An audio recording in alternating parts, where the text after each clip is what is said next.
And before we chat through the content, just wanted to clarify some of those points that we talked about in our previous module, just to make sure that we're all feeling comfortable with the content that we've described so far.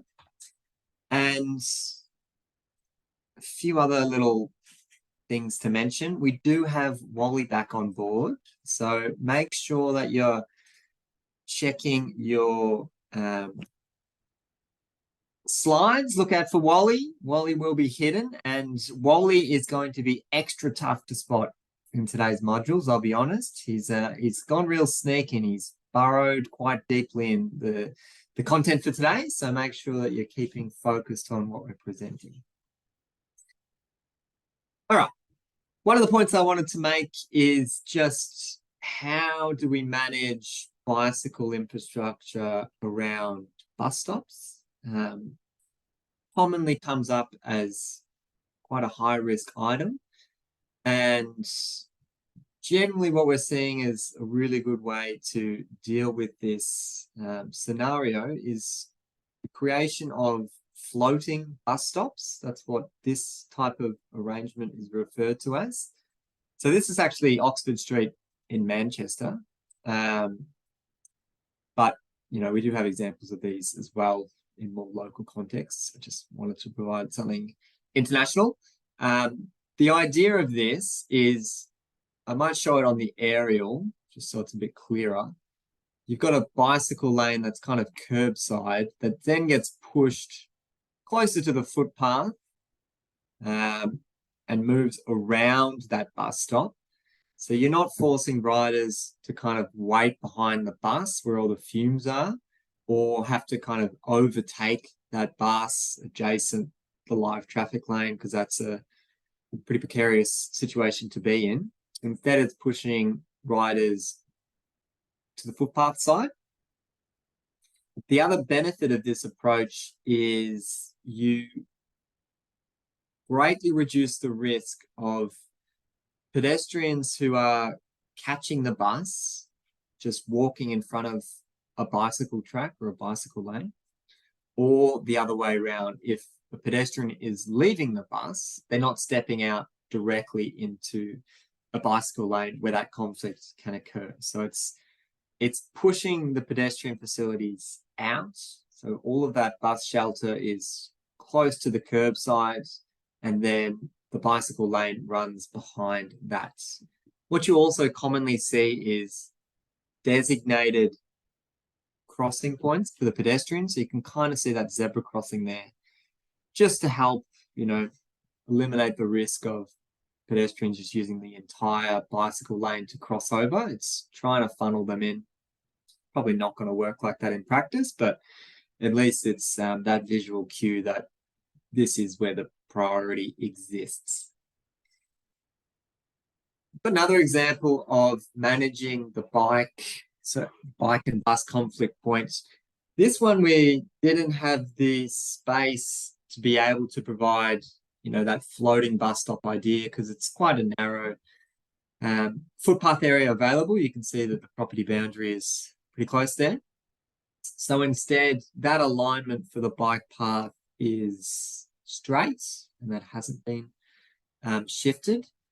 Instead, to reduce the risk of riders traveling through there at high speeds and failing to give way to pedestrians trying to get onto the bus or get off of the bus, I might zoom in so you can see it a bit clearer.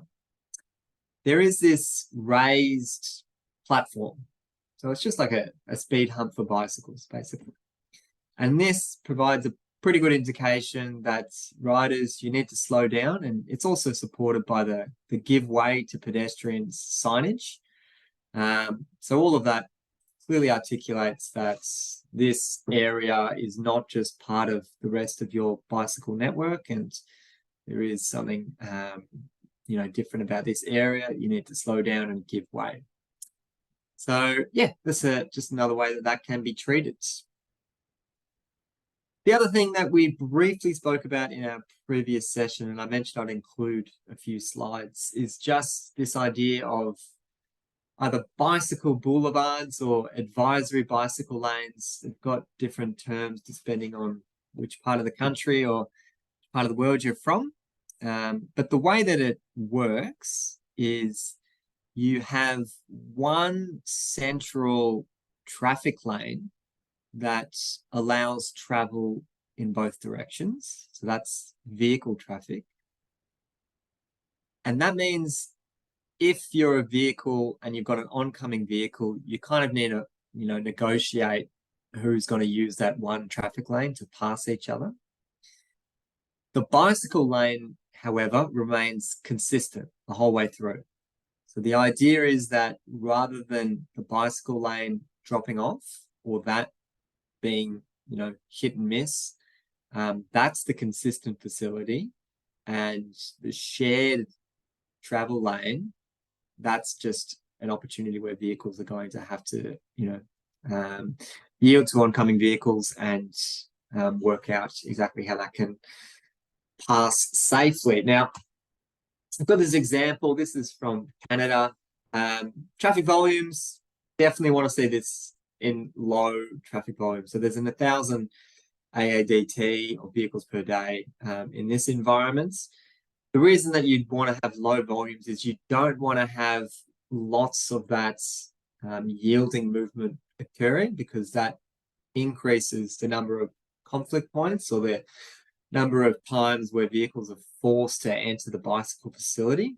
So that's why you don't want to have it as too regular of occurrence. So low traffic volumes, low speeds is when you'd consider this. This one in Canada, this is the kind of signage that they use with that particular scheme. We probably wouldn't use this exact, sign face, but I think it kind of highlights the messaging of how this works. Now, we did trial this in Melbourne. There's an example of this currently. It's Napier Street in Fitzroy. And because it was changes to the configuration to the road environment, as well as, just changes to the general understanding of how local roads tend to operate, there was a relatively significant amount of engagement that went through with stakeholders and also residents on this street.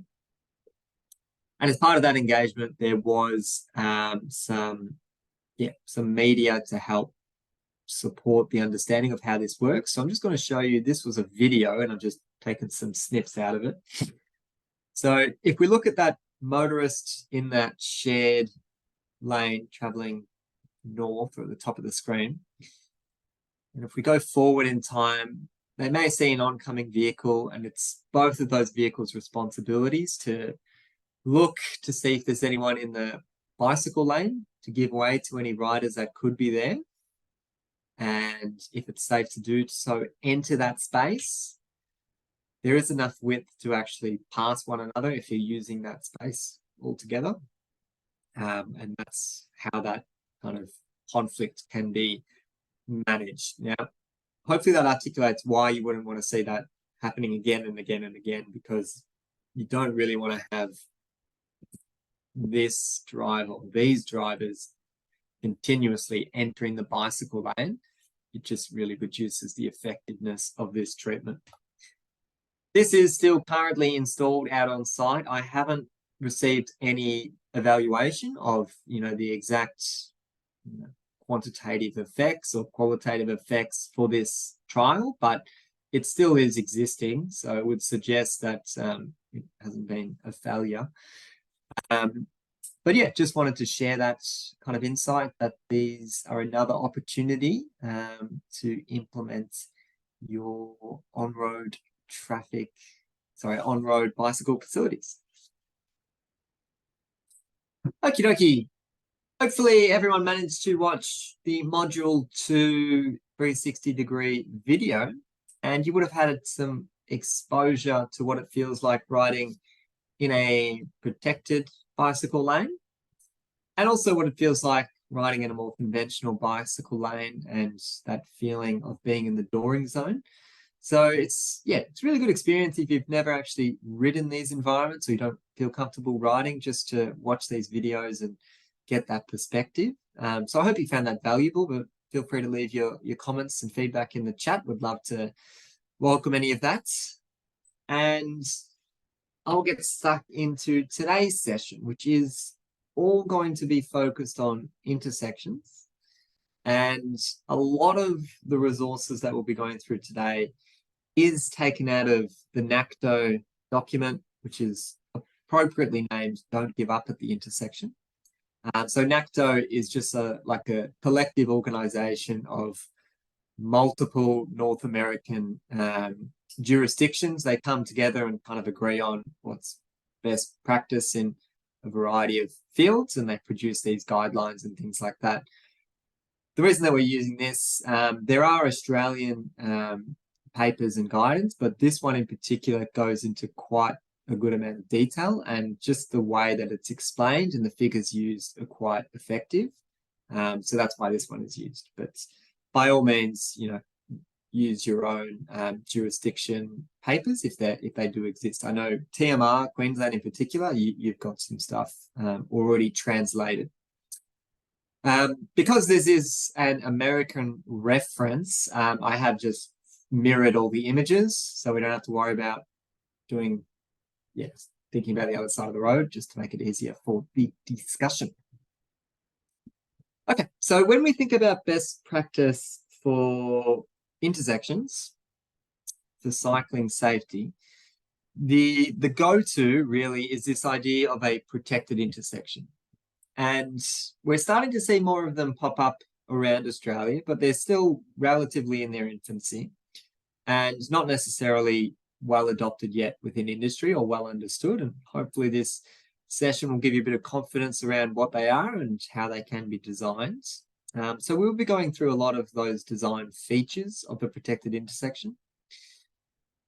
Provide a few examples of how these have been installed internationally, and also look at the one that has been installed within Melbourne.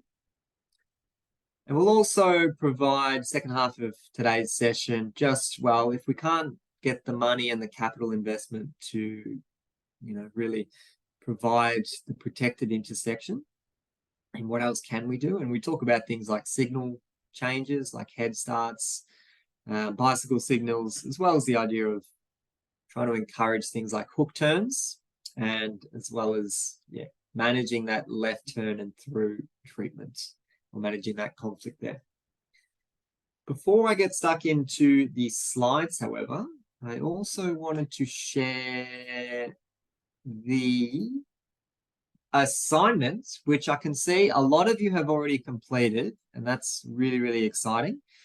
We may not have marked everyone's yet. Oh, that just disappeared. I'll try and bring it back. Marissa, can you see the PDF? Yeah, I can see Launceston route. Yeah, perfect. So this is the assignment 2. Lots of great submissions already, and we'll be providing our marks and any feedback shortly if you haven't received that already. What I wanted to show about this is not to do with the assignment, but actually to do with the intersection, because that's what we're going to be talking about today. And I'm going to focus on the intersection at the very western side of this site, which is the intersection with Wellington Street.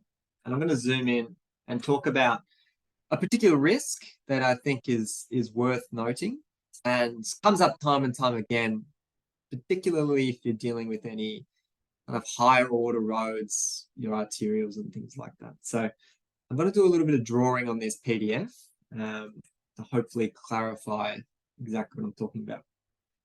So York Street, as it approaches Wellington Street, has got a left turn lane as well as a left and through.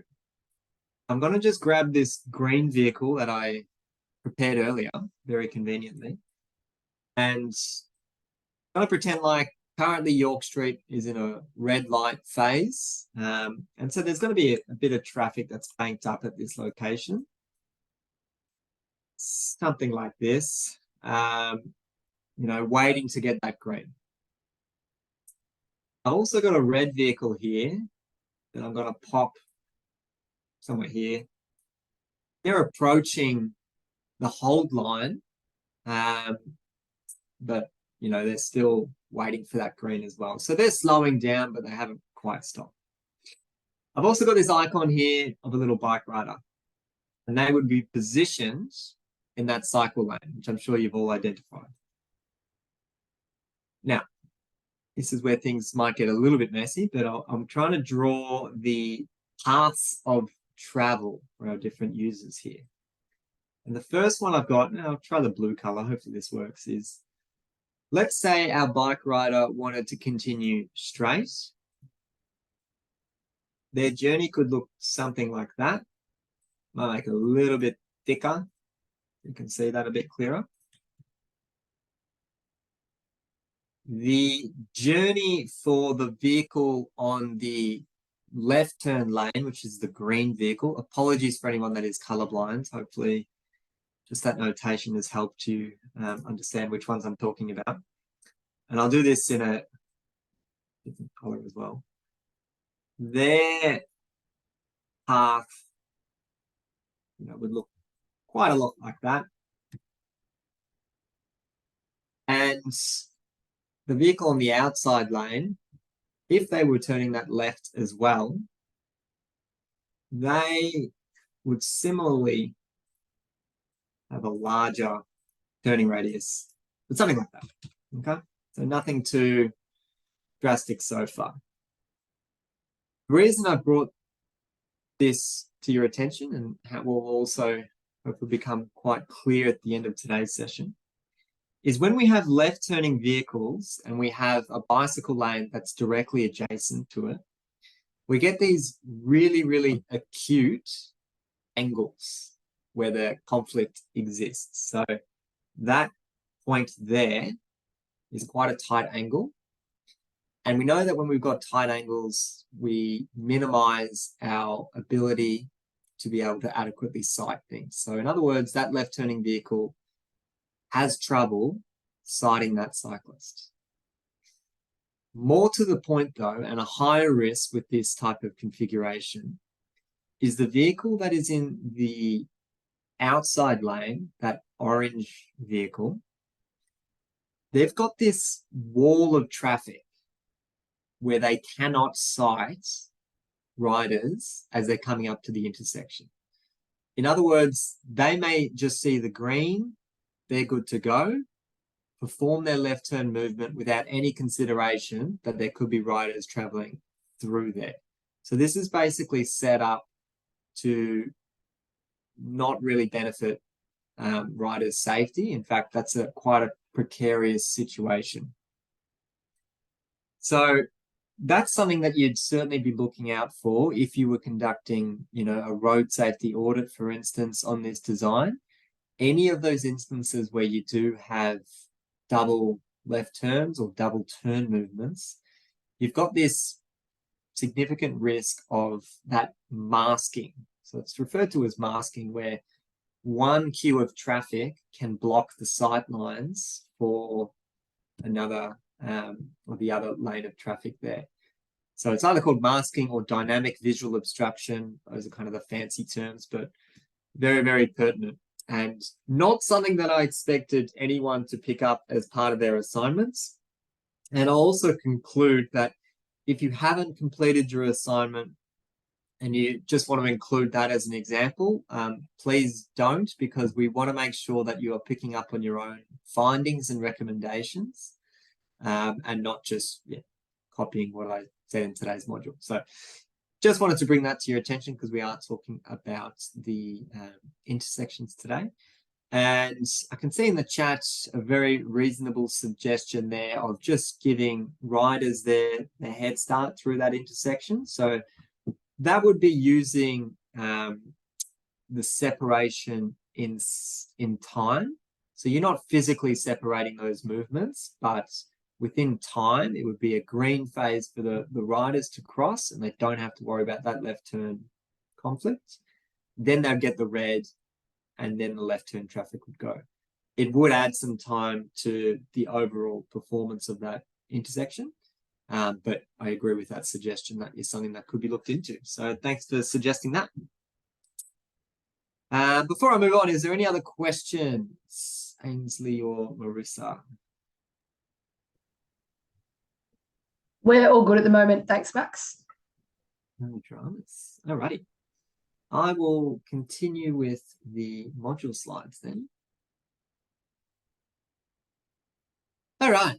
So protected intersections, I alluded to them before, and I just thought I'd start with an image so you can relatively picture what's going on there.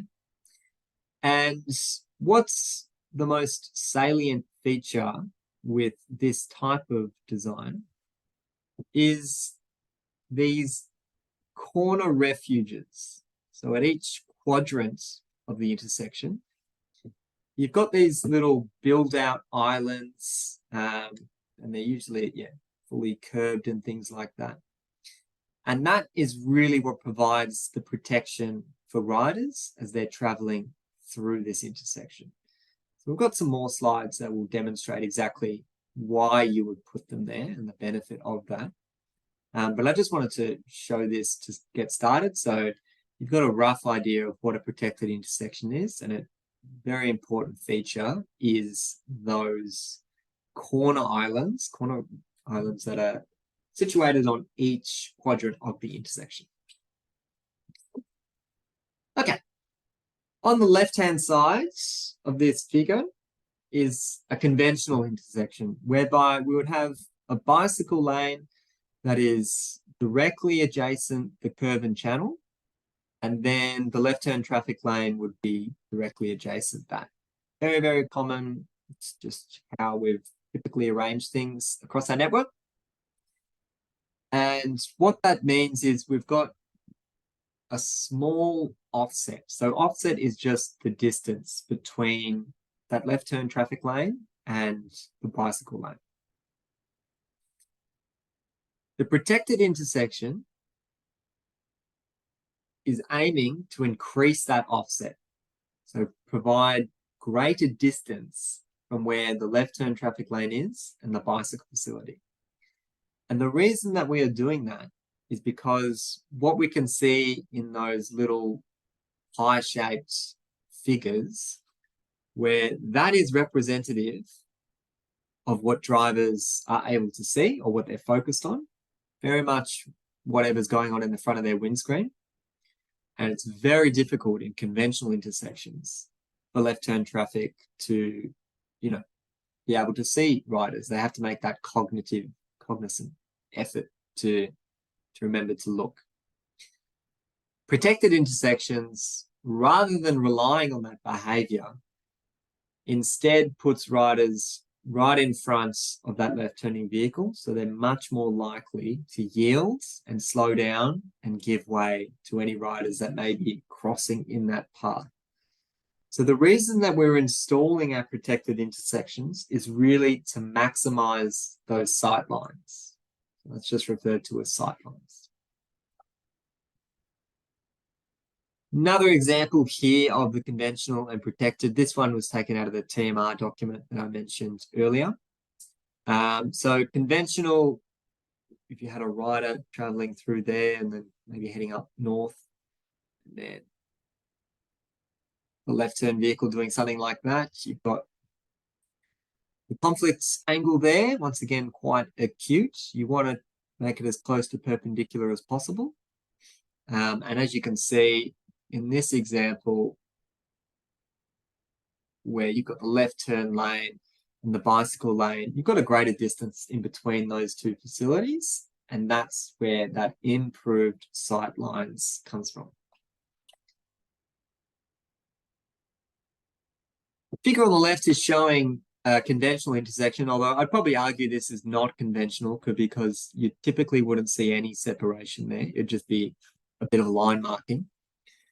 But really, because this is a skewed example, highlights the importance of this more, because you could imagine if you were driving in this lane and wanting to turn left and travel across there, very, very difficult for you to be able to make that eye contact with any riders that could be in that bicycle lane. So try to avoid those situations and provide that offset, which is achieved through that corner refuge island. So here's just a diagram to demonstrate those different key features of a protected intersection. The number one is really the most crucial, which is the corner refuge island, which I've spoken to a few times now. Number two, the forward bicycle queuing area. So this is just a space where there is adequate room that when riders are waiting to get the green, they don't have to block the carriageway or they don't have to block the footpath. They've got space where they can actually just wait, stall, and queue and get that green. So that's what that is referring to. Number three is the motorist yield zone. So that's just the area where they cross over and there's that ability for them to slow down and give way to any of those oncoming riders. Ideally, you'd have enough room there. So if it was a left and through, the through lane would be able to continue if there was one vehicle that's turning left. But ultimately, it's dependent on what type of geometry you've got at your site. Number four is a separated pedestrian crossing section. So if we step back and have a think about what we were talking about last week with separated bicycle facilities, and you can kind of see it in this figure here. If on approach to an intersection, you've got a separated bicycle lane and then you've got a footpath, it's very good practice to maintain that separation through that intersection as well. So you're not encouraging shared use through the intersection. In other words, it's not just one big wide crossing for riders and for pedestrians. They've still got those two separate facilities. So you've got riders on one side, pedestrians on the other. And I'm sure you can understand the reason that you'd be doing that is just so you don't have those weaving issues and reducing the risk of riders crashing into pedestrians. Number five is a really, really good one and sometimes one that is overlooked, which is this idea of pedestrian priority over the bike lane.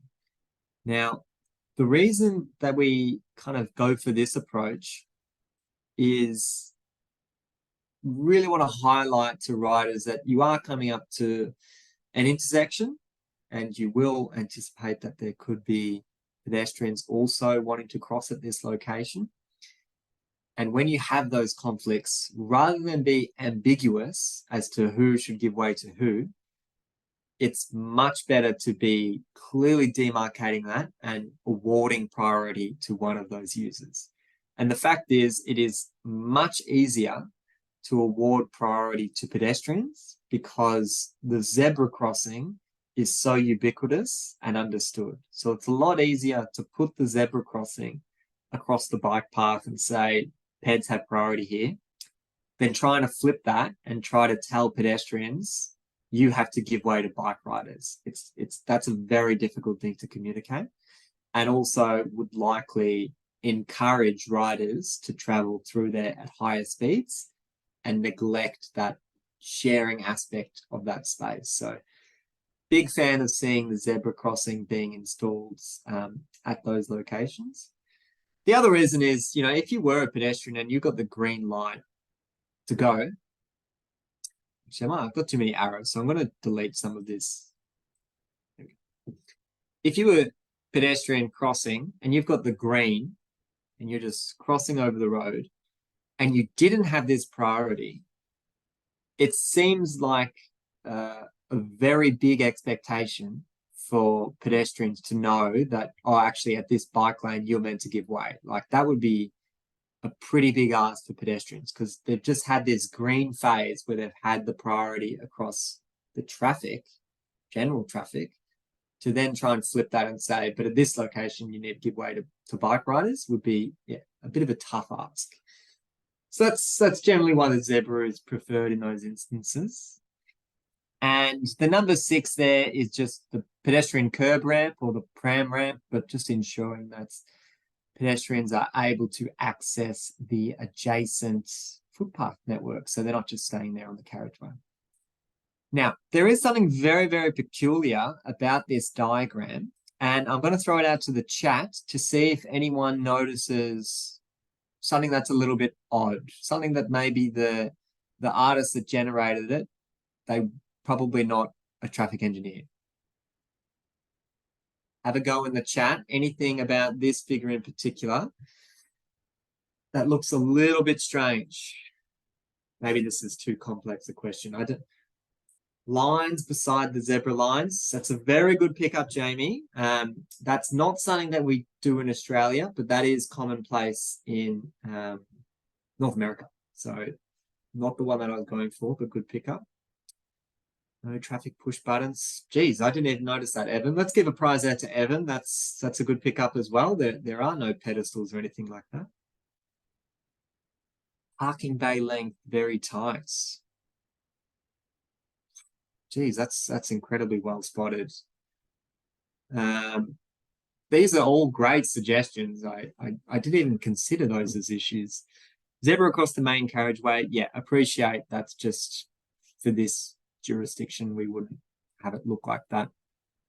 Heritage street lights, waiting ped storage. All right, these are all great. I think I might have made this too hard. But all really good, and I'm glad that everyone's got quite a critical eye. But I might just share the one that I had in mind, which is you wouldn't put any infrastructure in the corner refuge island. So you wouldn't have like a signal pole or a luminaire there, because that would get struck frequently. Okay, so that would still need to be moved adjacent to the footpath or where there is adequate clearance. I'll show in a few slides time exactly, how we manage that, but it's actually a bit odd to see that they've nominated for some type of rigid pole to be installed on the corner refuge. I've never seen that in practice, and I can't see that working. Okay, I think the best way to really dig into the details is just to go through some examples of protected intersections.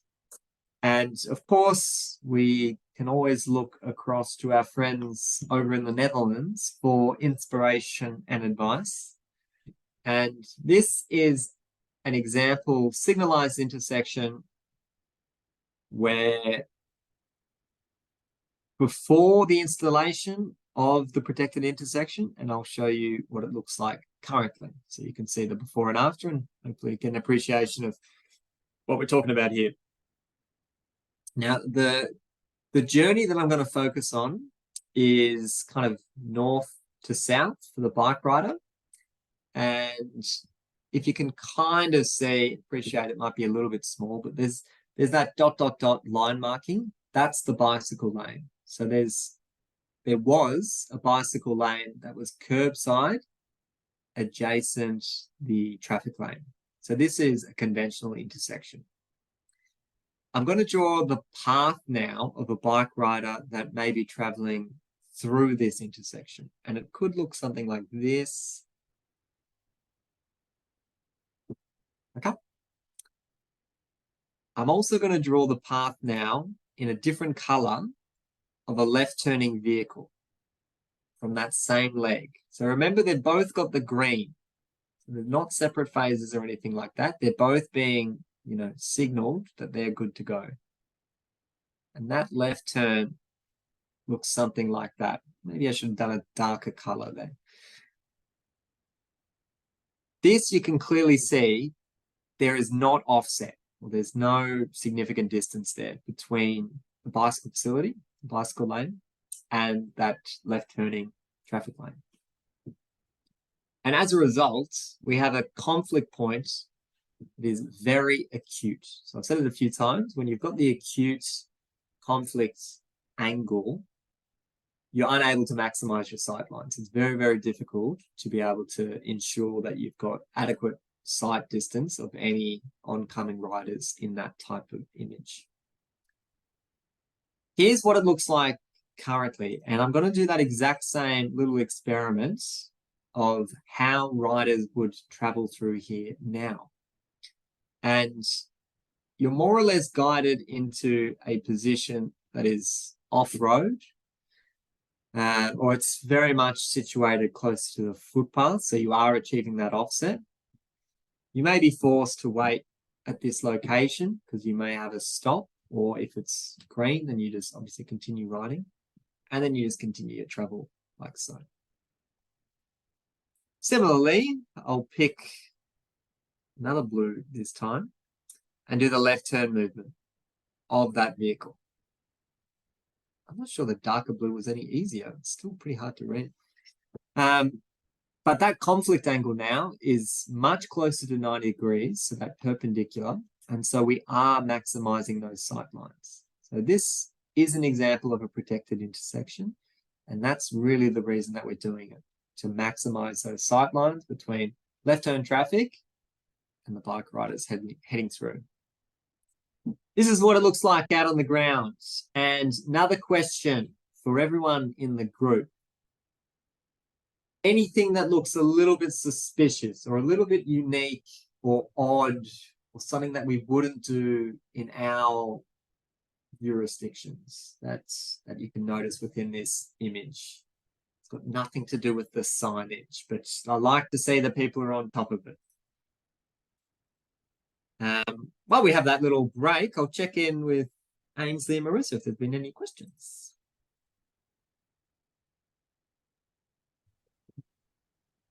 We've had a few questions come through in the Q&A, Max, but nothing too crazy at the moment. So, but yeah, big thank you to Alex. We had one Alex ask in the previous session about manufacturers of the separators for the protected bicycle lanes or the curbing. Yep. And another Alex has responded saying that TCA or Traffic Calming Australia is one of the companies that offer those products. So big thank you to both of those for contributing there.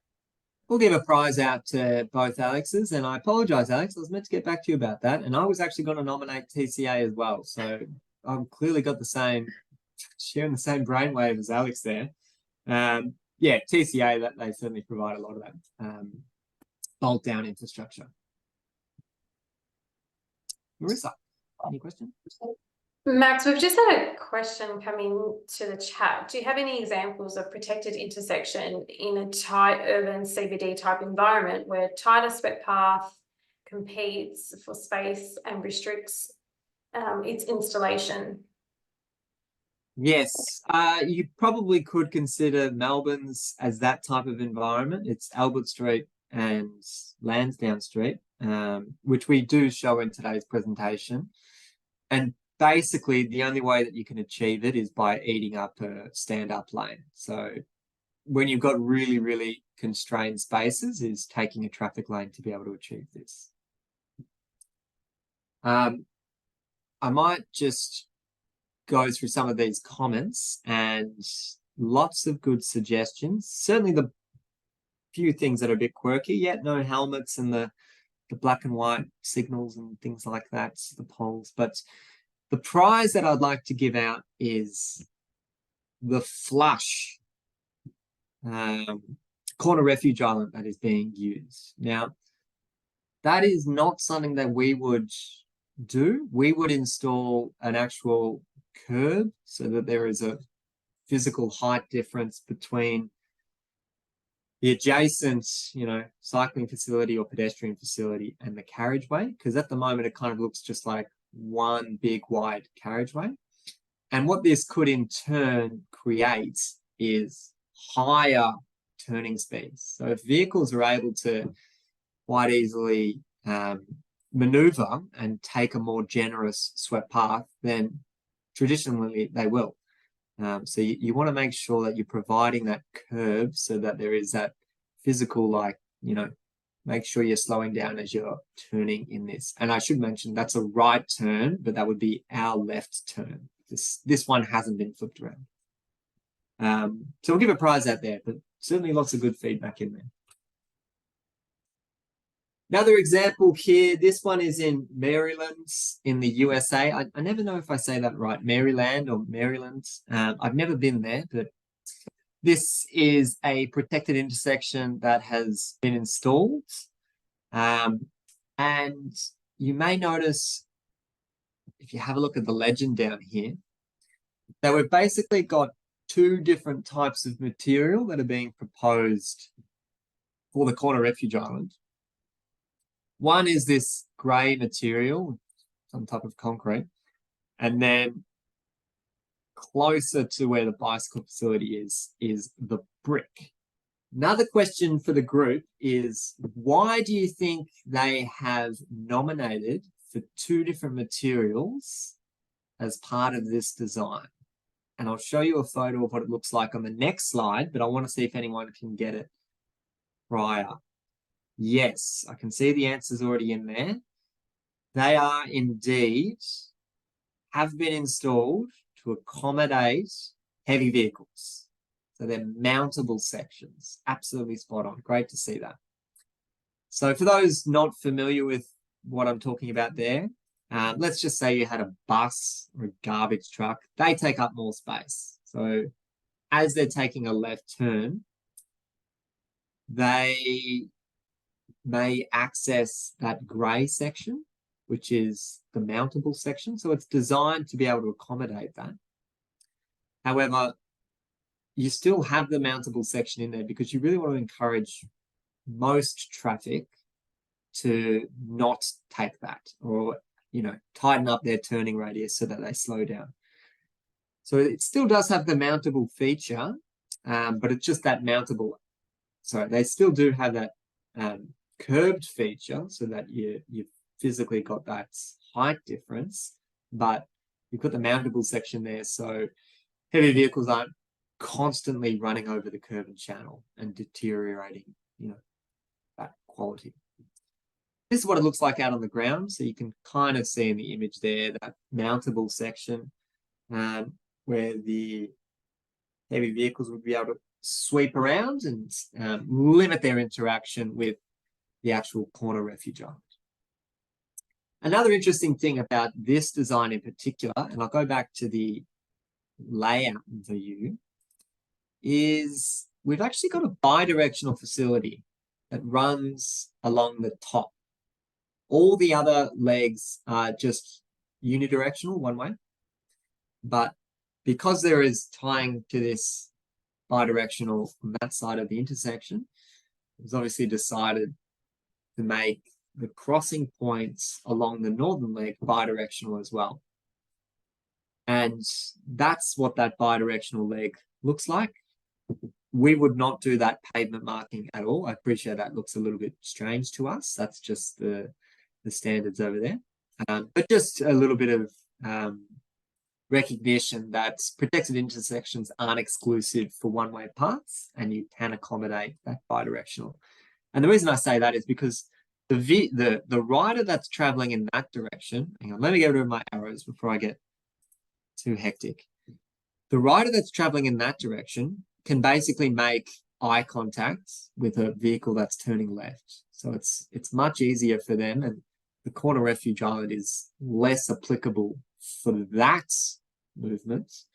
The corner refuge island is for when they're in the same direction.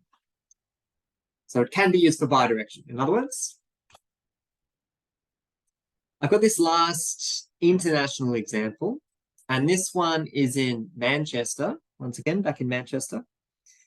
It is the Cycle Optimized Protected Signals Junction, which is abbreviated to Cyclops. So if you just type in Cyclops Manchester intersection or junction, you can do a bit of reading on this if you're interested. Installed a few years ago now, and the reason we've included it in this one is there's a few little quirks about this one, but one of the design features that I think is really interesting and a good feature, a positive, is these gigantic bike boxes. Pretty significant. Certainly much larger than what you would traditionally install. Now, I'll show why I think this is a good idea, once again, by doing some annotation. And let's say you were coming from the left of the screen as a bike rider and you wanted to turn right. Well, your journey might look something like this.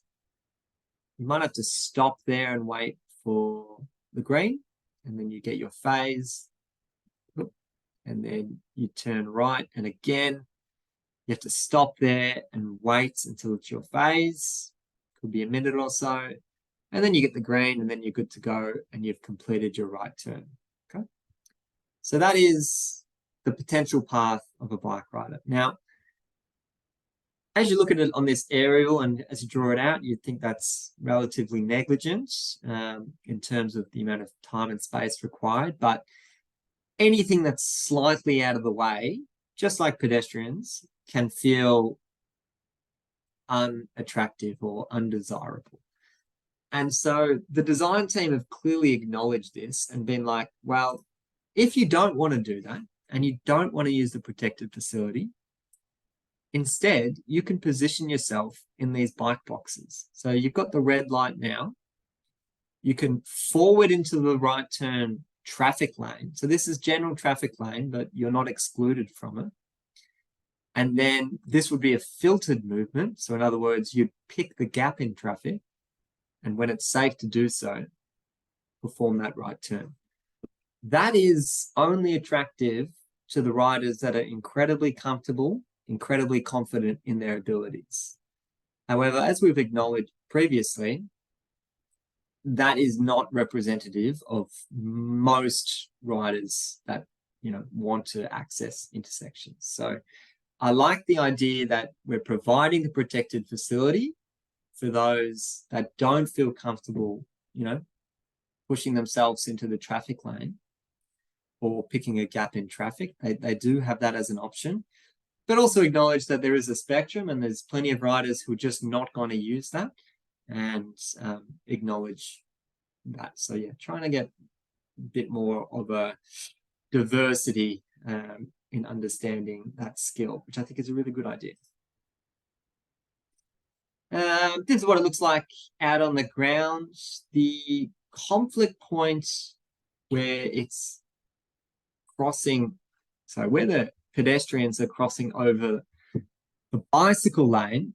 As I said before, we tend to prefer to see this demarcated with the zebra crossing because the zebra is a lot clearer. Now, perhaps in Manchester, if you put a yellow box there, that means it's a pedestrian priority space. I'm not overly sure about that one.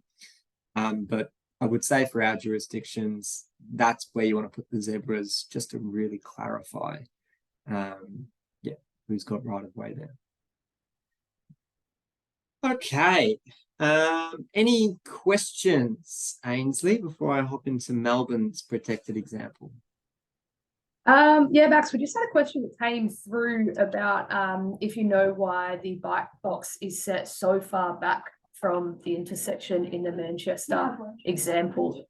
I'm not sure if you know the specific answer, but I think you'll probably be able to speak to some of the benefits of having it there. Great. You're right. I don't know the specific answer, but I'm willing to take a stab. And the reason I would suggest that the hold line is pushed so far back is once again for heavy vehicle turning into that road. So let's say you had a bus again turning right out of this one. They may do that type of movement.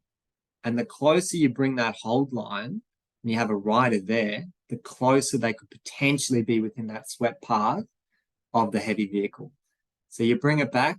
Admittedly, it does look really far back in that photo, and I can't really explain that, but generally that's the principle you would set, is you want to make sure that you do your swept path analysis, you know exactly where all your heavies are going to be, and you get all your, you know, traffic and cycling storage areas out of that zone. Great pickup though. Let's give a prize out there. Yeah, perfect. Thanks, Max. Thank you. Max, We have a question. What kind of feedback has been received from the vision impaired community on the Cyclopes junction arrangement?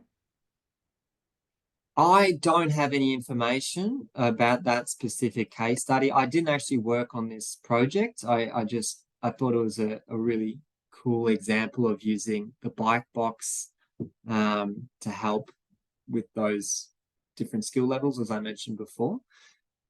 I fully appreciate that people with vision impairments, they may have difficulties accessing the head crossing area. This one was a different example as well, a quirky example, because in all the previous ones that I'd shown, the cycling facility was on the inside of the intersection, I guess you could call it, and then the pedestrian was over there. So this one, they've actually flipped it as well. I think that arrangement also makes it a little bit more confusing just because it's atypical and it's not a common thing to be doing. A protected intersection isn't common, but this arrangement in particular is not common. So I can't speak to the exactly how they've managed that with the stakeholders and with that community, but yeah, very pertinent question and not much help. Thanks, Max. It's probably a good time to hit the pause button before we look into Melbourne's protected intersection. So let's say we shall reconvene in 3 minutes' time and we'll get stuck back into it in 3 minutes. Back, everyone. We will continue with our module content. So wanted to speak through Melbourne's protected intersection now, where it is a more of a constrained space and urban. It's just on the outskirts of the CBD. This is what it looked like prior to the protected intersection intervention. And I'll start drawing on the bottom right-hand side, just so you can have a look at what's going on. Super difficult to see this, but just adjacent the footpath, there is a separated bicycle lane or protected bicycle lane. It's just outside the dooring zone, but it's also pretty narrow. But anyway, that's details you don't really need to know. But as you're approaching this intersection, you did have a protected bicycle lane that ran roughly about there. And then when the parking lane stopped, it basically just ended. So the protected bicycle lane just ended. And from that point there to that point there, it was just a dead man's land. So there's no cycling infrastructure at all. And in fact, that is, taught in a lot of our guidance within Austroads, where if you're unable to fit anything in, then just drop off the bike lane and that should do it. That's not really good enough and not something that we're encouraging by any means. So that's what the cycling facility looked like prior. And in terms of the stand-up lane arrangement, so the stand-up lane just refers to the traffic lanes right at the intersection. And we've got a left turn lane, a through and right lane combined. So you've got 3 traffic lanes, 3 stand-up lanes. I'll do half and half so you can get a bit of an understanding of what's going on here. And as I alluded to before, in this example, because it is constraints, one of those stand-up lanes has been sacrificed in order to continue that separation for the cycling facility all the way to the intersection. So it's no longer just dropping off and being removed. That separation is consistent all the way to the intersection. The way that the stand-up lanes now look is you've got a through and left and a through and right. So you no longer have that dedicated left turn lane. So one of the questions we regularly get at this space was, well, has that made congestion significantly worse? And we can say that quite confidently, during peak periods, level of service would be an F prior to this intervention, and after this intervention would also be a level of service F. Like, it's just a very congested area. The other clear messaging that we would like to provide here is the purpose of this project was not to ease congestion. It was to identify where the weak link was within this cycling corridor. It was identified as this intersection, and to invest in improvements to make riders feel more comfortable and safer at that location. So that's the objective, that's the KPI, if you will, and not just congestion. The thing with like traffic signals and congestion, because that has got quite a, significant metric behind it, like the level of service methodology, because that is so regarded, it can be quite easy to just get stuck in that as a detail. But if you've got other objectives such as safety or connectivity or attractiveness of the facility, all those types of aspirational things, if they are prioritized and focused on, then that congestion issue can be considered as a factor, but not a constraint. So anyway, that's my 2 cents on that. That's what it looks like, all completed. And I wanted to talk about in particular the corner refuge islands. So I'm sure, as you could imagine, this went through quite an iterative process. There were multiple stakeholders engaged to get this one across the line. And the corner refuge island in particular was the item that was being seen as something that could disrupt rider traffic or may not be seen by motorists. So there was some good discussions around how that corner refuge island should be positioned and the size and dimensions of that and stuff like that. So grab your cocoa, because we can do a little bit of a story time here. And I'm going to take you through this iterative process. On the left-hand side is the original rendition of the corner refuge, which looks like a beautiful little galley bean. But there was some discussions around the table saying like, well, probably not big enough to really be able to provide that protection, and still pretty concerned that drivers are just going to drive straight over that and not even recognize that there was some curbing there. So decided to make that one a little bit bigger and went to this kind of croissant style shape. These are not the technical names for these shapes.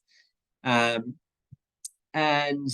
this one was looking pretty good. There's a bit more of an emphasis that there's some infrastructure being put in place to protect riders at this location. But for those that have ever done swept path designs or anything like that, you don't typically have multiple radiuses on a curve such as that, and you tend to see one smooth radius on these features. So that's how we got to number 3, whereby you can see that it is a lot smoother there. This one I'll call the little kidney bean or something like that. The kidney bean was looking good, but then the cycling stakeholders were saying, well, this is a really, really popular cycling corridor, and we know we're going to get lots of riders kind of banking up at this location ready for the green. So we're going to make sure that we're providing them enough space to be able to queue. And that's how we got to this thin little boomerang shape, where there is that additional space for riders to congregate at the hold line there. Finally, what was adopted and installed was something similar to this, with the shaded figures there. They represent the mountable sections. And the reason that they are kind of at the exterior of where the corner refuge island is for riders that, it's going to be difficult to draw this, but I'll try my best. For riders that don't want to have to go all the way around the corner refuge island, they can kind of do a little cut through. So if you're riding along in this direction, you can kind of just sneak your way around as opposed to having to deviate like that. So it's just acknowledging that there are quite fast riders that use this route and don't want to limit their ability to use that. So that's how the process evolved over time, and more or less what we're seeing out there today. But also to get stakeholders over the line, they were like, well, this all looks good on paper, but this is the first in Australia, and obviously has a few risks, and I'm a bit nervous of how this will work on the ground in our context. So decided to spend a little bit more money in actually setting up a trial to see what this looks like. And as part of this trial, they went to a off-road, fully protected facility. So this is a depot. And then they line marked a 1-to-1 scale of exactly that intersection. So this is the hypothetical design marked out on the road. Completely closed scenario. So you can't just have, randoms entering this space or vehicles. So that meant all of the stakeholders could actually get on their bicycle or get in the vehicle, which was a test vehicle, and really get the perception of what it feels like to ride through the protected intersection prior to its installation. This is just an example of an aerial of this kind of trial being undertaken. And the trial vehicle was tasked with performing all the turning movements, left, through, and right. Participants got the opportunity to experience, walking as a pedestrian, riding through, riding and doing a right turn, all of that, just to get everything over the line. And eventually this project did get, the tick of approval, and it has been installed, but a really, really interesting engagement piece to be able to get that final tick off is, actually having to do this 1-to-1 scale. Very interesting. I included this slide just to mention or touch upon the topic that I spoke about before, where we do have protected intersections, we tend to move the hold line back a little bit, and that is to account for the heavy vehicle swept path. So no doubt, as part of any protected intersection you design, you'll be doing swept path checks, and that can typically involve in shifting your hold line. So just to note there that that's quite common to occur. Okay, I'll provide this final little synopsis of Melbourne's protected intersection. And you can see on the right here, there is a taxi driver. And this is me riding my bicycle going through this intersection. And I'm going to show you some various points in time. This is shot in a video format, but I've just taken the frames out. And the yellow path is the conventional route that a rider may take. And that left turn path is obviously the route of that taxi driver. Forward in time, and once again, that yellow part is indicative of the conventional intersection. The left turn shown there, and the final arrow is indicative of the route that we take now, because there's a protected intersection. Maybe this is clearer why you can see why there's those little cut-throughs. If you wanted to ride through like that, you can do. Just makes it a little bit quicker. Anyway, I'll go through in time just a little bit further now and put those arrows up again. So you can see with the conventional intersection, we've got that acute angle. Where we're crossing at the moment, offsets, it's much closer to perpendicular. And in fact, if you look into the passenger window of the taxi, you can see that their body and their neck is turned and making eye contact with me as the rider, which is a fantastic example of why we are recommending this type of treatment to maximize that type of interaction. Okay. So another thing really important to consider is as you're approaching a protected intersection, just ensuring that the sight lines are adequate before you get to the conflict point. So generally it just means ensuring that there's no parked vehicles or significant roadside furniture and things like that. I think the New Zealand imagery does it a little bit better, and why it's so important. It's important both for the vehicle to be able to see that there's a rider within that space, but also for the rider to acknowledge that, okay, there's a vehicle that's turning left there. I'm not 100% sure they're going to see me, so I'm going to slow down. So it's important for both perspectives.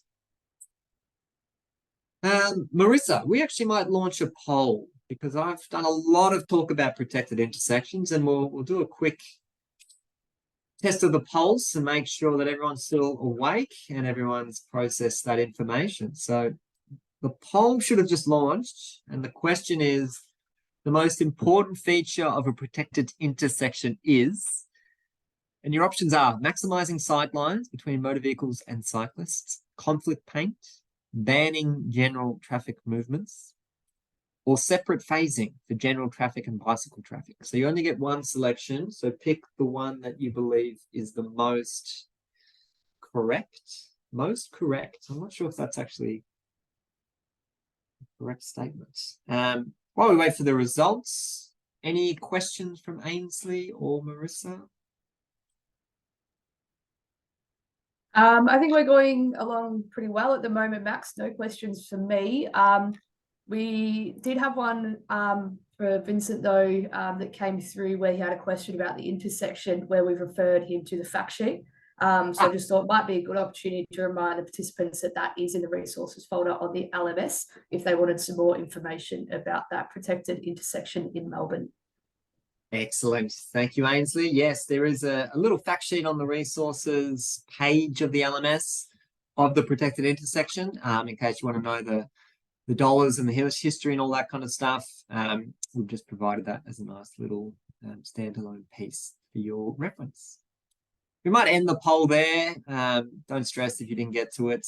And we can see the majority are saying, yep, maximizing sight lines between motor vehicles and cyclists are the most critical feature. And that's the one we were after there. So good to see that's sinking in. Another little interactive experience for everyone, which is a good chance for me just to get a drink of water. And it's what's wrong with this photo. So remember, you can pop your answers in the chat and I'll get the cyclist out of the way there. I'll move the banner down as well so you get a good look at this intersection. Pop down in the chat what do you think is wrong with the photo, what's unusual. And a prize may also come out to anyone that can guess where this photo was taken. I'll give you 45 seconds.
Okie dokie.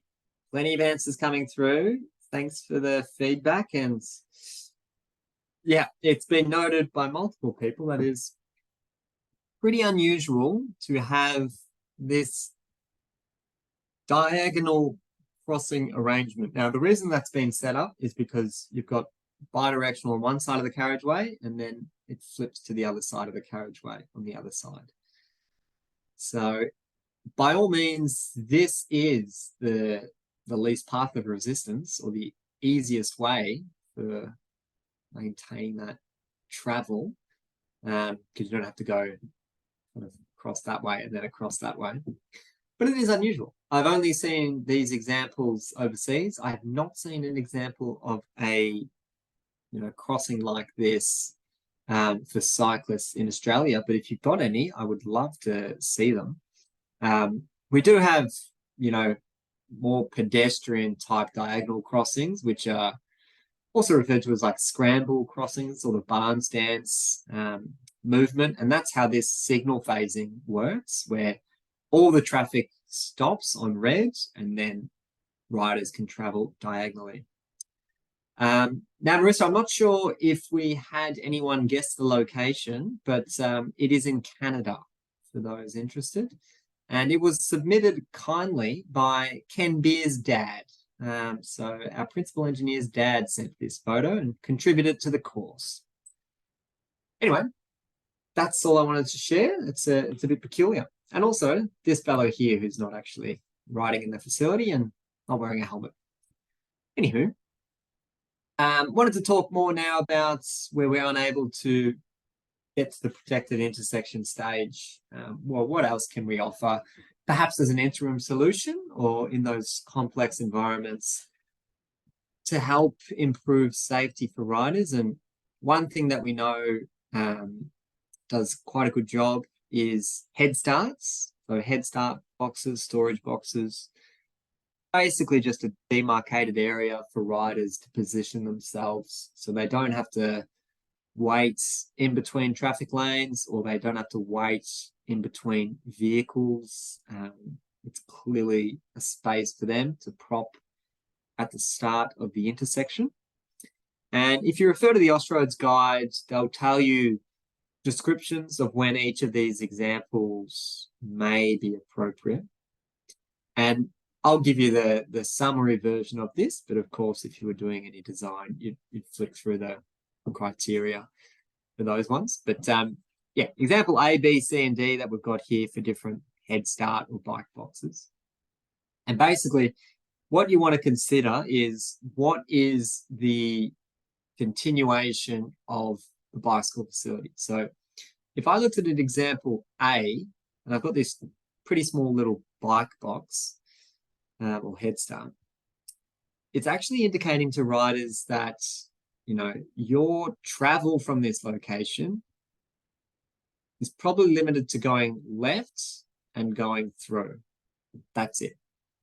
There's no extension across to the right lane, and therefore that's not really being communicated to you as something that can be accessed. Compare that to example D, where the storage area or the head start crosses over all the traffic lanes, all the stand-up lanes. And that communicates to riders that, yep, you can turn left here, you can go through, or you can turn right, and there will be bicycle facilities to help continue your journey. So in many regards, the head start box acts as a little bit of wayfinding, and the size and the dimension will help determine, well, what are the anticipated levels of riders in that environment. I also just wanted to make a mention that example C is not at all commonly used and not something that's really recommended. This idea of having like two separate bicycle lanes and a really, really narrow bicycle lane that's in between the traffic lanes is a little bit odd. Instead, you're more likely to get riders in one bicycle lane and then extend over the whole thing. Oh, there's way too many drawings on this one now. Sorry about that. You're more likely to get the bicycle lane just there and then extend it over the whole through and right lane, rather than try and separate them early on. It just doesn't really work like that in practice. If you do know examples of that, though, by all means, feel free to share it. Once again, if we were unable to attend to implement a protected intersection. How do we manage the interaction with the left turn vehicles? And well, it really does unfortunately come down to pavement marking and paint, which is not considered primary treatments by any means. Like they are not going to reduce the severity of a collision. Hopefully it makes things a little bit more understandable that there's going to be riders there, but yeah, it's not going to make it any less painful if you happen to be involved in a collision there. So what can be installed though is sharrows. So basically ending the bicycle lane and then setting up sharrows, which is, as we've spoken about, the shared arrow, the sharing the traffic lane as they approach the left turn lane. Or you can have this example of bending out the bicycle lane so that it actually crosses over the left turn lane, and that conflict point is highlighted using the green paints. As I said, both of these would be considered supporting or supplementary, but they're not that best practice gold standard that we were looking at before. Here's my story time, which is just an anecdote of the route that I used to ride from and to work. And this was a signalized intersection that I used to cross over. And my journey into work was from right to left. And it was, as you approach the intersection, an on-road bicycle lane, 50 kilometers per hour within the Doring Zone. By no means a great example at all, but something that I guess I'm pretty used to riding into by now. Gets to the edge of the parking lane, and you can kind of see that little sharrows have been installed in the left turn traffic lane. Give me a little bit of confidence that I can use that left turn lane as a rider, and then I continued straight. So riders don't have to turn left. It's usually supported by signage just for the regulatory nature of it. But I continued straight there and then on my merry way to work. My way home to work started off quite similar, and I'm on an on-road bicycle lane adjacent the Doring Zone, 50 kilometer per hour. However, on my way home at the end of the parking facility, the bicycle lane also just ended. So you can see I had this large gap from approaching that intersection where there's just no cycling facilities whatsoever.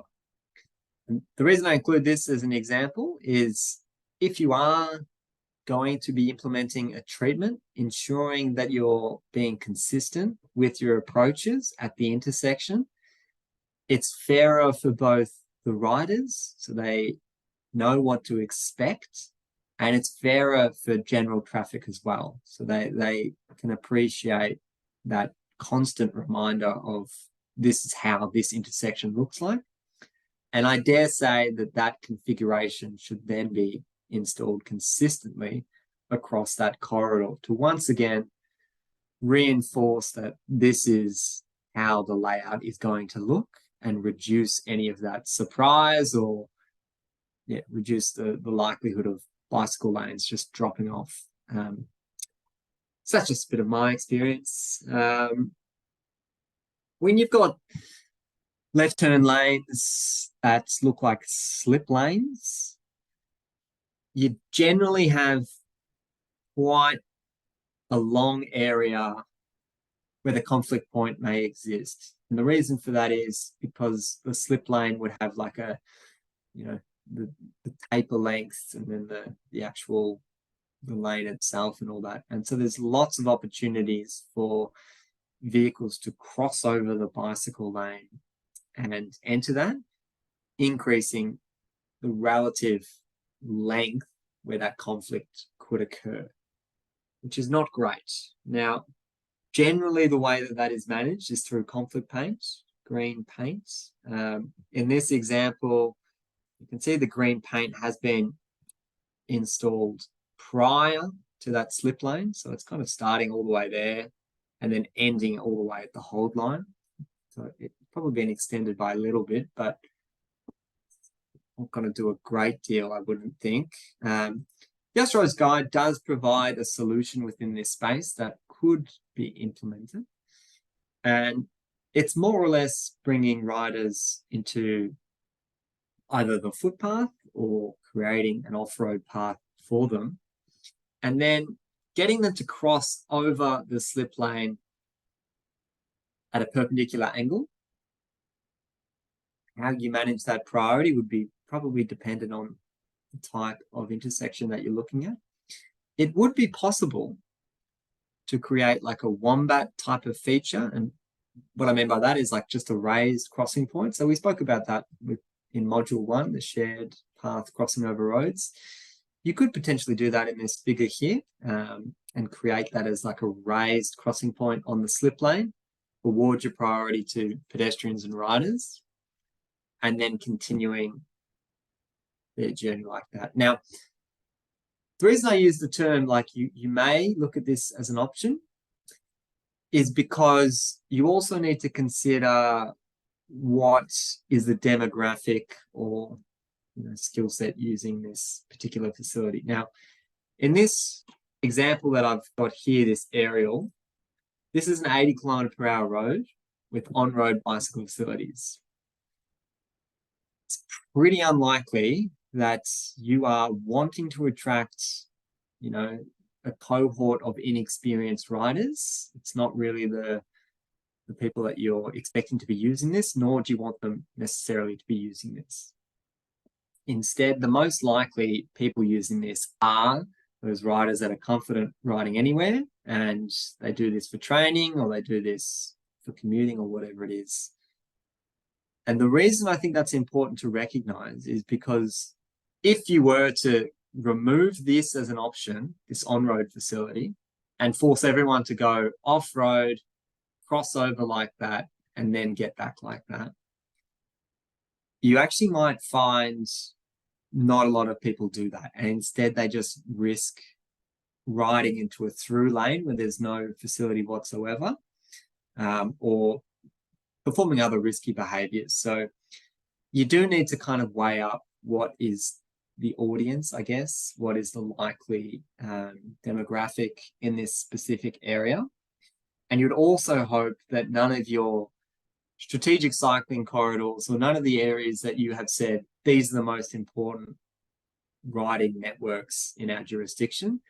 Hopefully they don't look anything like this and they are all off-road and protected, and you don't need to worry about this conversation. But I think it's good to have that in at the back of your mind. Alrighty, hook turns. So something that we're very, very fond of here in Victoria, both for vehicles and for bike riders. It's this idea of turning left to turn right, which sounds a bit counterintuitive. Basically, the reason that you'd want to do this is it can be quite stressful to get into the right turn traffic lane. And providing a hook turn opportunity or a hook turn storage box basically just alleviates this as a concern for riders, because you're giving them that opportunity. Anyway, I think it's easier to show an example in case you're not familiar with this as a concept. You may already do this if you're a bike rider, you just don't use the hook turn as a term. This is an intersection where hook turns are provided at each leg of the intersection.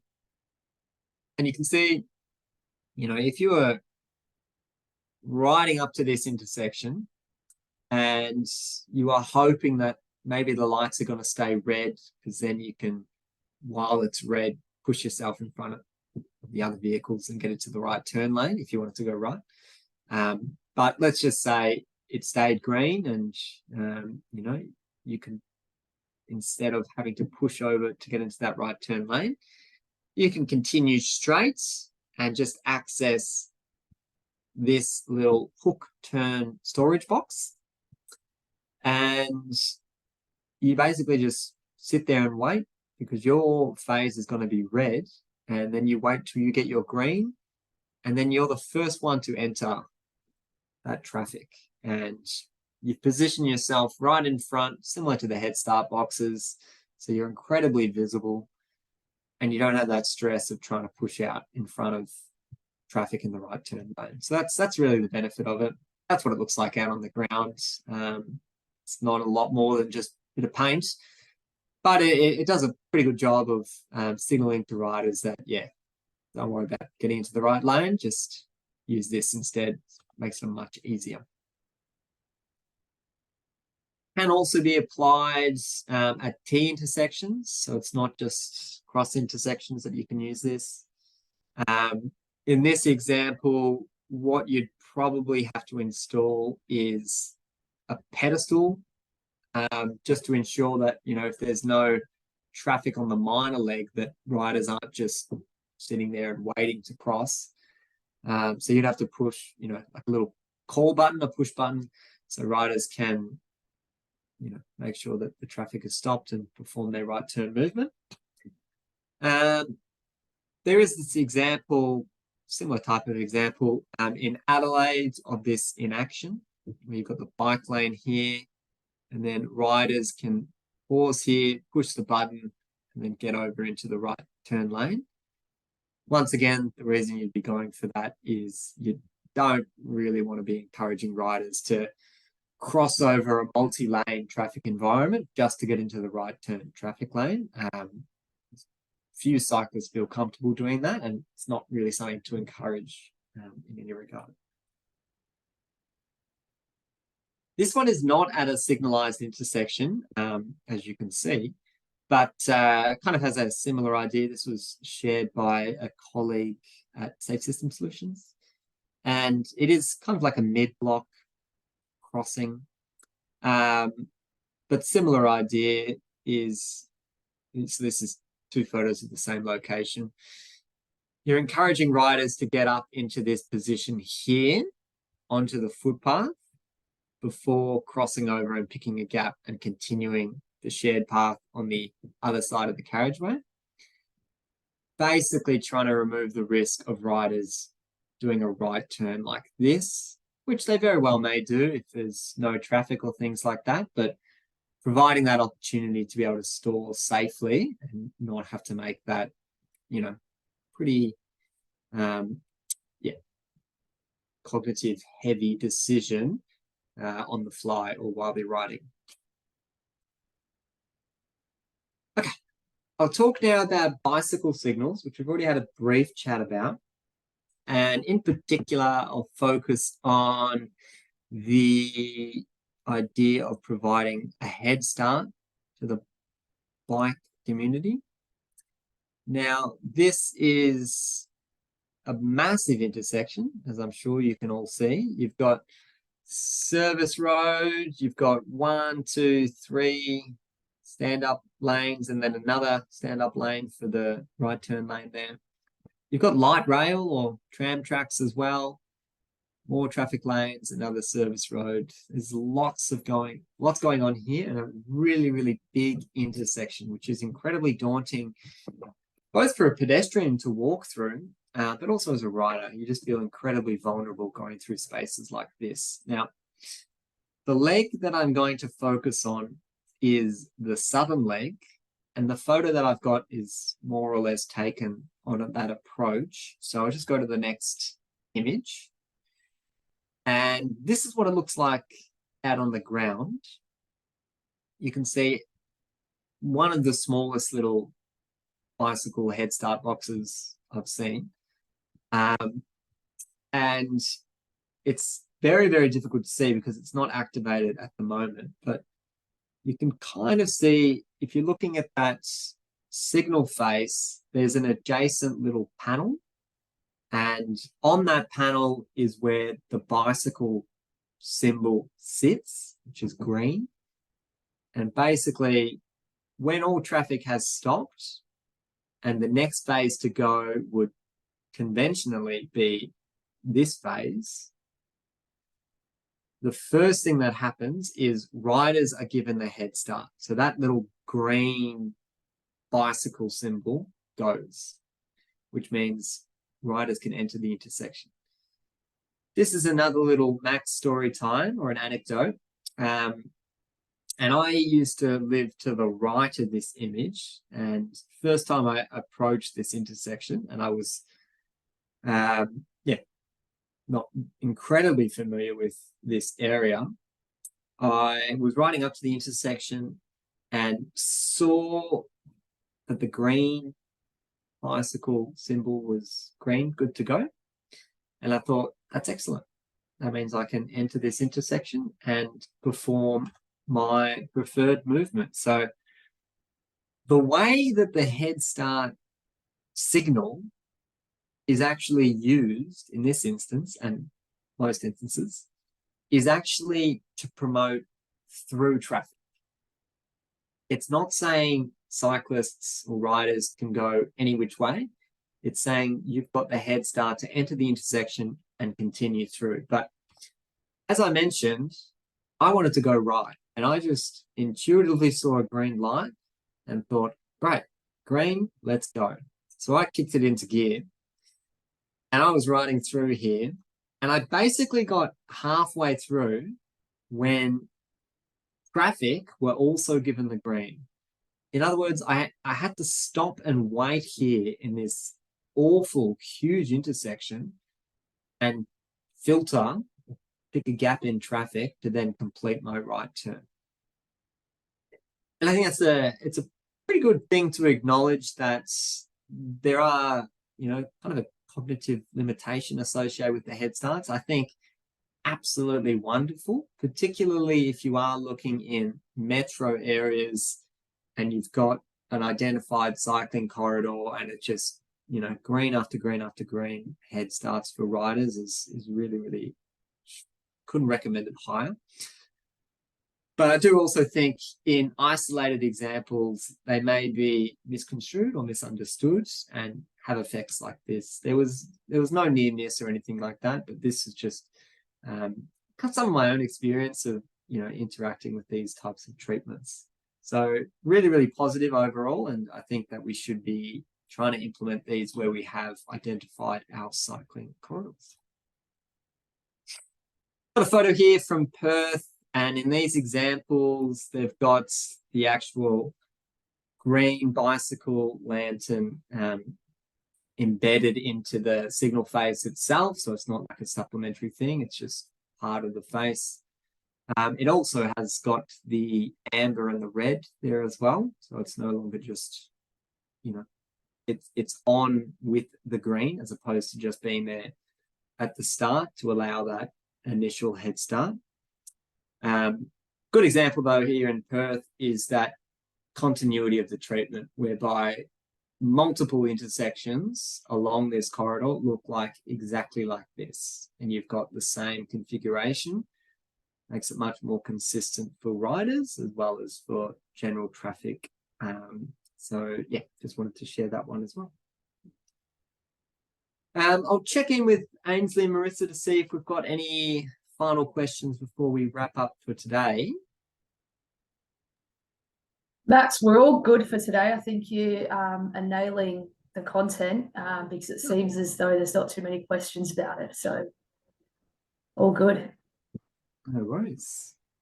So the close for today is just a reminder. I did touch on this briefly last session regarding our temporary traffic management schemes and how we manage our cycling networks. And this is an incredibly common arrangement whereby we just close off a bicycle facility. We say bicycle lane closed and that's it. Or in this case, bicycle lane closed, merged right, so merge into the live traffic lane. And the limitation with doing things like this is it really devaluates the safety concerns that the cycling community have expressed. And it also can put a significant amount of stress on riders that are approaching this type of scenario. on approach to this scenario, it's actually a separated bicycle facility. So you may have those riders that are not experienced riding with traffic and they don't feel comfortable, and you're actually forcing them into that environment with this type of thing. So really, really important as part of all your projects is consider how your cycling network is going to be maintained. And generally what you can do in instances like this is investigate whether pushing the bicycle path closer to the footpath is possible. Appreciate that may cause, you know, issues with pedestrians walking through there and things like that, but you can always look at trying to create measures that ensure that you've got riders traveling slowly through there, and providing pavement marking and visual cues so you don't have riders maintaining speed on that footpath area. But I would still see that as an improved outcome than trying to commingle with traffic where riders may not be comfortable. The other reason I included this example is because this was ironically the traffic management setup as part of Melbourne's protected intersection. So there was significant investment for the protected intersection project. And this was a project that was very much hallmarked as being, you know, the cycling gold star application. However, during the construction of that project, it didn't appear that the same, you know, positive, safe outcomes were awarded to riders just because it was perhaps too hard or perhaps not fully thought through. So just wanted to end with that little bit of food for thought if you are working within any projects that involve cycling infrastructure, how you're going to maintain their connectivity going through. Marissa, we've also wanted to mention just about the module 2 assignment because we've had a little bit of back and forth there. Yes, so just from anyone joining us from Transport for New South Wales, there does appear to be like a bit of a firewall, I think, from your end, which does prevent you from uploading any documents onto our learning management system. So if you are experiencing that difficulty, just email it through to us and we'll upload it for you on your behalf. We'll pop it up on your profiles. So yeah, just anyone from Transport for New South Wales. And if anyone else has difficulty either, just feel free to email it through to us at training@safesystemsolutions.com.au, and we can upload that for you. Not an issue. Excellent. It's just a question in the chat that I've had a look through. Are the give way to bike at conflict points actual like regulatory signs? If it's got give way, then yes, that is a regulatory sign. Traditionally, the way that I've seen it is give way and then a supplementary panel just to confirm it's give way to cyclists or probably to peds and cyclists. But yes, that's regulatory, meaning it's enforceable. Another question that came through in the Q&A. Sorry, Ainsley might be typing away at this. Did you want to read that one out? Yeah, I was going to just jump in and hand pass it to you anyway. Oh, so okay. perfect timing. Yeah. Okay, so question. Is there a default speed limit for cyclists on shared use of paths? Now, my gut and my memory is telling me yes, that there is 10 kilometers per hour. But I'm a little bit uncertain. So if anyone in the chat knows for a fact that shared paths are actually do have a default on them, no, they don't? Okay, then I'm incorrect.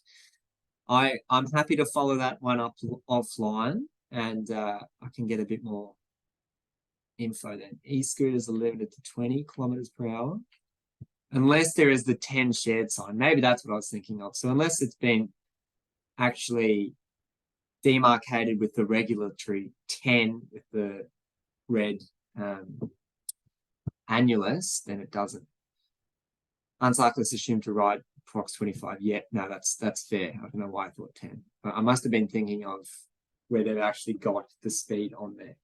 But there was an example actually in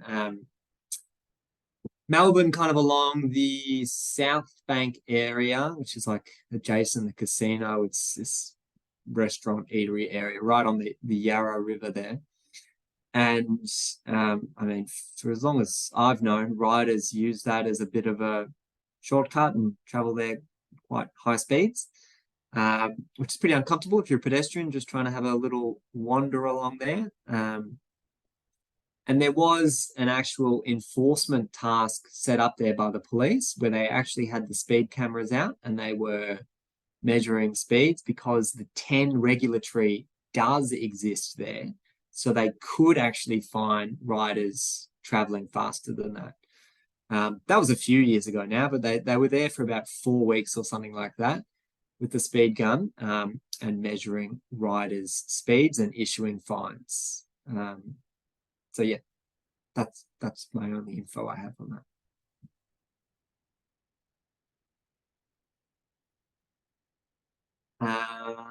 Any other questions, Ainsley? No, I don't think so. We've had one that's come through from Ed about a specific location. So we'll take note of that location, Ed, and we'll get back to you on it.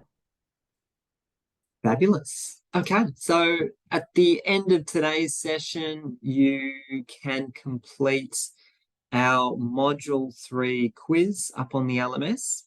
And as well as that, we've got another 360-degree video, which will get you to watch before our Friday session. So Friday is the last module of this course. So it'd be great if you could have all your outstanding tasks completed by then, because Friday will be the last chance you'll be able to ask any questions or issue that you're having with those quizzes or tasks. So really good opportunity now is just to make sure it's all up to date and we're good to go for Friday. Anything else, Marissa? No, that's it. You've covered it all. Yeah, no, we've left 10 minutes or so at the end of the session to complete the Module 3 quiz. You can access that on the LMS. And another 360-degree video, and lovely to hear that you're enjoying them. We've got a few comments in the chat. Excellent. All right. Have a lovely day, everyone, and we'll see you Friday. Bye, everyone. Bye. Bye.